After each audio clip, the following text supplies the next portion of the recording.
Hello, everyone. Good morning, good afternoon, and good evening because the speakers are in different places and the audience is also in different places. We get registrations from US, Canada, Australia, and Europe and Middle East, of course, and India and Pakistan as well. So, um, wherever you are and whatever you're doing, I wish you a good luck for you. And we will start formally today our conference, Women Leader in Emirates 2020.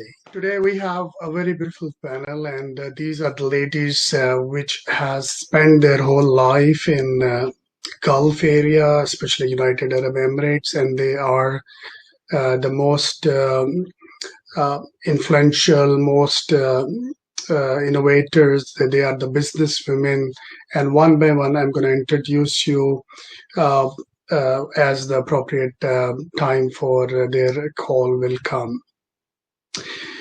When we start about UAE, so we should start everything with His Highness Sheikh Mohammed bin Zayed, who is actually the man who empower, who bring women rights, women empowerment, and women um, uh, gender equality, and all that burning women-related stuff, which we generally talk about. And if you see his famous quote, that is female leadership and empowerment is at the core of any national success.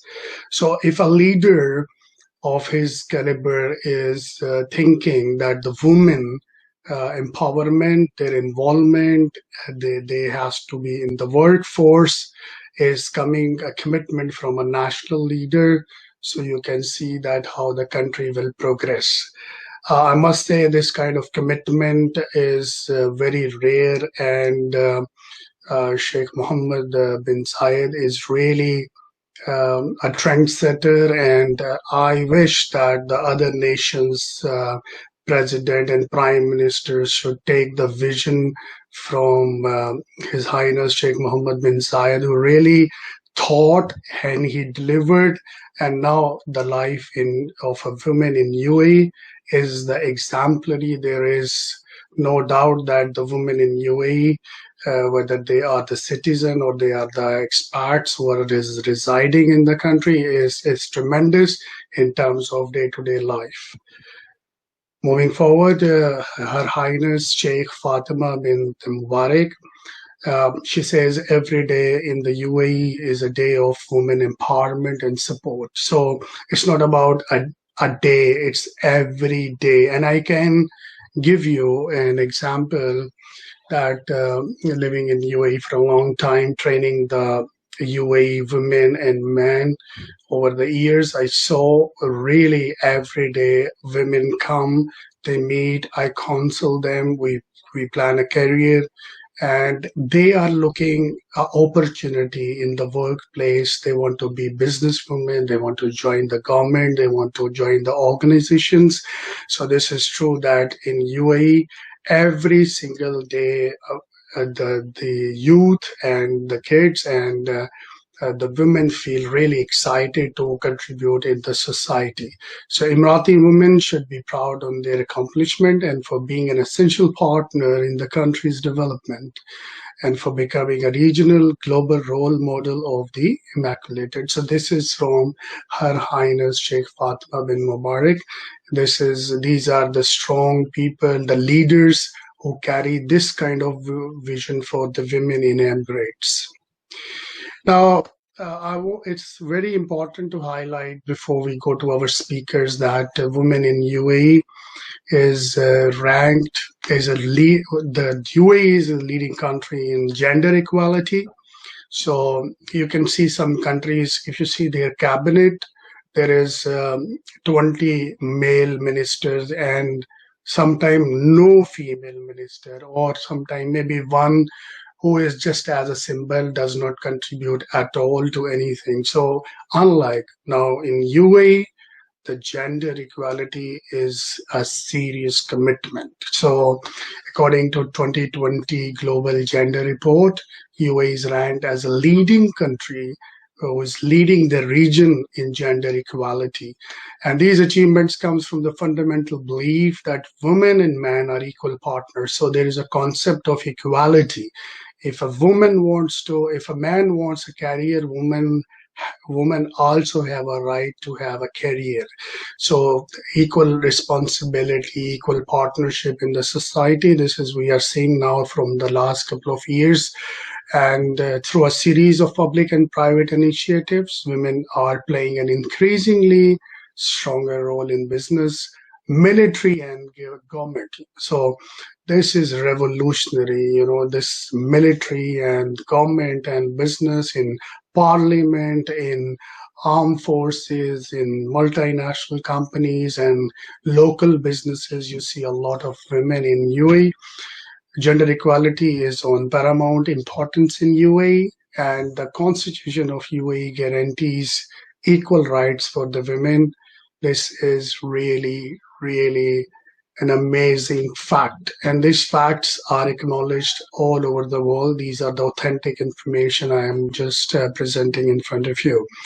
So under the Constitution, women enjoy the same legal status, claim to title, access to education, the right to practice professions, and the right to inherit property as like a man. So in the countries, there are countries where they give no rights to a woman in terms of their inheritance and property, which is a big issue, and it's a very alarming issue which other countries need to focus. And under the leadership of Mohammed bin Zayed, you can see that these serious issues has been legalized, legislated. They have made the laws, and things are moving really good. Women are also guaranteed the same access to the employment, health, family welfare facilities.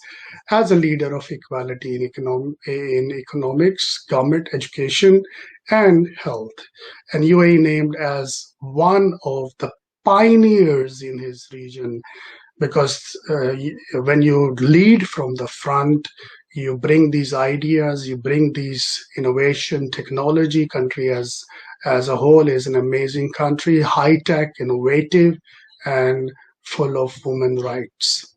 Now let me share some more statistics in terms of literacy rate, like the rate of education in the country. You can see that both women and the man in UAE is close to 95% today. More women than men complete secondary education and enroll in university and postgraduate institution. This is really amazing. First of all, look at the literacy rate, how high it is. Means that the leaders in the government they have full focus on their citizen, their resident, that they should study, because education that can bring in a country, and education can bring the change, because mindset, typical conventional traditional mindsets can only be influenced with the leadership, innovation, technology, and education. And the interesting fact is, which I also noticed, because I'm into trainings and developments since a long time, other than my other portfolios. So I saw that women is really, really focused. I don't say that man is not focused, but I see that when I see a man, they are doing a couple of different focuses on the same time. But when I see a woman, I always see that they are focusing on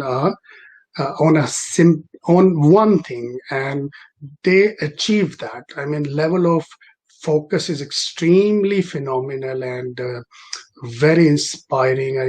If you can relate my point and you have seen the same, you will be really understanding that I'm focusing on the dedication and the focus of a women student or a leader. 77% of Emirati women enroll in higher education, so they have a tendency. All local women, more than 400, which include His Excellencies and Her Excellencies and the other nationals I taught personally, and other than the Berkeley handle the full portfolio, I find that women is really interested in PhDs and higher educational programs. And 50% of the UAE government university graduate in science and technology. Literacy rate of the women is 95.8%. This is extremely high, extremely. No country can closely match this ratio, and this is the success of UAE and the leadership. um, it's very interesting to know that in September 2014, the UAE opened the first region military college for women. And this college is a state-of-art college, provide world-class training, physical fitness sessions, and leadership development. UAE has 4 fighter pilot women. So amazing that 4 fighter pilot, which maybe some other countries is far away from that. So a Muslim country leading the region, and look at the treatment of a woman and the focus. That's really, really amazing. Moving forward, we have a workforce, so government, women participation particularly strong in the public sector. So in fact, two-thirds of the public sector job in UAE, with 30% in leadership role and 15% in technical and academic roles, they are carried by the women. We have something called UAE Gender Balance Council. They are actually a council who focus about the women initiatives and projects that can create a gender balance in total. So you can see in a graph that women make 34% of the Emirates Mars mission, which is started lately, and 43% of the invested in Abu Dhabi securities are women. So women is really, really dynamic in UAE. 9 women serves the UAE cabinet, right? So, and we have the youngest in the history of the world, youngest youth minister, which is 2020. In other countries, if you see, the youth minister may be 60 years old, 70 years old. I saw myself, so I am just laughing. But still, like, it's a very serious thought that a youth is represented by a youth. So there you see the energy of the teenage youth, and they can bring a lot of results for the country. And Federal National Council also comprise 50% of the women. Women make up to 20% of the diplomats. So most of the diplomats are really the 20% of the diplomats are women. They are in all the countries and contributing to the national growth. In UAE invested in women, and they cooperate with United Nations Women. They create a fund for it, and UAE is a signatory to United Nations Conventions on elimination of all forms of discrimination against women. Living in UAE, I always feel that women is really privileged, protect, safe, and have equal opportunities to get a job and workforce.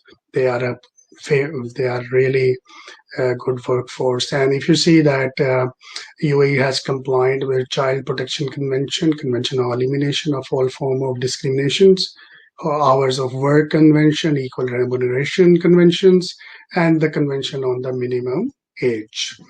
In 2016, UAE opened a regional office for United Nations Women in Abu Dhabi, and they donated $26 million.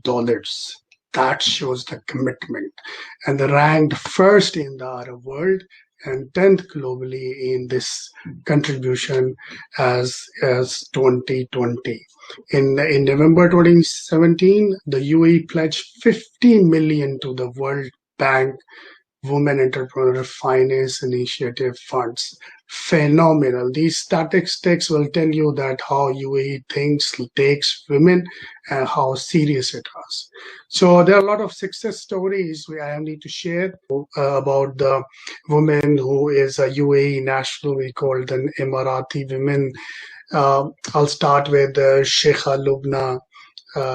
She was the first woman to hold a ministerial post in UAE, so you can say it's a feeling of change. She is the 36th most powerful woman in the world by the Forbes, and they are the pioneers of women empowerment, women leadership in UAE.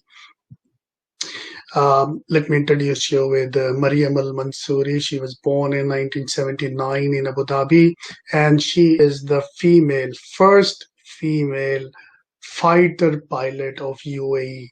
That's an amazing feeling that UAE has such a kind of women who is leading the armed forces from front and being a fighter pilot. I think this is a dream of everyone. So we are proud on these women. And Captain Salma Al Balushi, she was the first commercial pilot. She operated her first flight for Etihad Airways from Abu Dhabi to Athens. It was June 9, 2011. We have Sara Al Amiri. She is the first interplanetary mission, which is being led by the country's first ever female Minister of State for Advanced Technology. We have Nadia Bastaki, who is the first female doctor to specialize in aviation medicine. We have Fatima, who is the first UAE aviation engineer. And these are the talents, and there are a lot more. These few I just selected for you, which is the proud of the nation. So generally, we discuss a lot of things with prestigious female guests, and we work out some workplace issues, which is work-life balance, equal pay, harassments, career opportunities for female who has children, how to manage the children, where to keep them when they are at work. So it's about a balance, and maternity leave, paternity leave. Women gets problem in getting promotions on merit, so this is also a burning issue. Woman versus man ratios, and you can see that UAE is full is an ideal country to follow, and the leadership is really committed. There is nothing like this exist in that all employers are disciplined, government is regulating, and women representation is perfectly placed. So these are the global issues that women is in general struggling for. So that's why we made this Global Women Foundation, which has some objectives, which I will share with you. That so what we aim to do is we try to talk to the policymakers. We tell them, look, a woman is a great resource. She is a great partner for a man-dominant society. So they should pass some resolutions, some bills from the parliament, which helps them to grow. So this is really important, because if you want to really have a change on the field, you have to change the psychology and the strategy. So a national strategy start with the legislatures. Legislation should support, make friendly and protective policies for the women.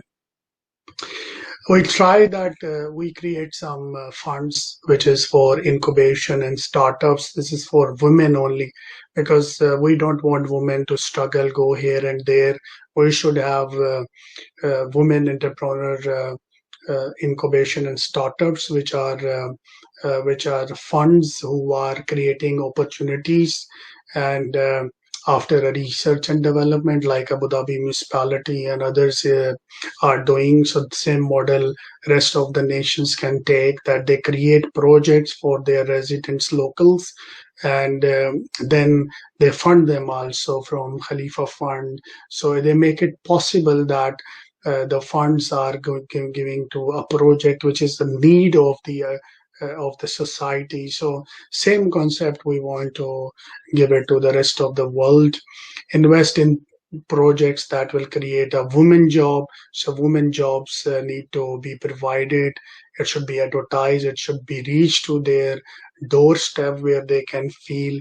It can be an online job which they can do it from the home. So invest through in education.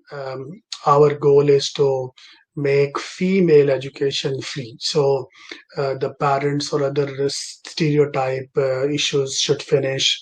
Like when a baby girl came in the world, the government get responsible to give her the basic food, health, education till the PhD program. She don't need to beg anyone and someone will exploit them that they can't study by their own.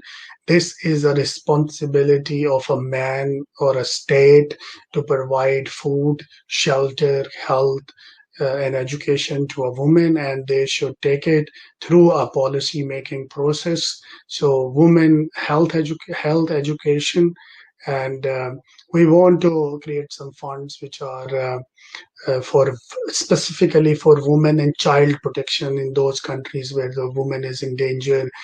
She's not protected and they have kids and they are also in danger. So we need to create those funds who will fund them, and they will make women and child protection centers, which where women can easily go and keep think herself protected, where someone is taking care of them. Very important in the countries who are developing, and I don't see that they are really thinking to take care of their older population, which are old, they can't do anything. So far we don't see any old homes in such countries, but we see a lot of people sleeping on the footpath. They don't have a place to sleep, and they don't have sometimes kids has discarded the parents, and they have no place to live, and they have nothing. Their life has become miserable. So we need to create funds who will invest in elderly care homes. This is really important, that we need to take care of our parents, old parents, grandparents, because if we will not take care of them, we can't expect any kind of economic or social respect in the society. And we have to make sure that the justice for women is really available, because women don't speak, they don't want to come on the front, so means they need justice at their door levels. Whenever they want to take a divorce, it should be hassle free, it should be online, it should use the information technology. So they want to marry, they can marry to anyone, they don't need to go physically here and there. They can manage everything through mobile apps and information technology. This is the vision that we carry. And of course, in our next some discussions, of course, we are going to talk more about these things. So at the end, I want to thanks everyone to be a part of this discussion, and hopefully we will be again and again looking to the women entrepreneurship, giving women a job opportunity, awareness about their incubation centers, startups, jobs, so they can have a better life, because a better educated woman can create an education nation. Thank you very much for the day, and looking forward to see you in the next shows.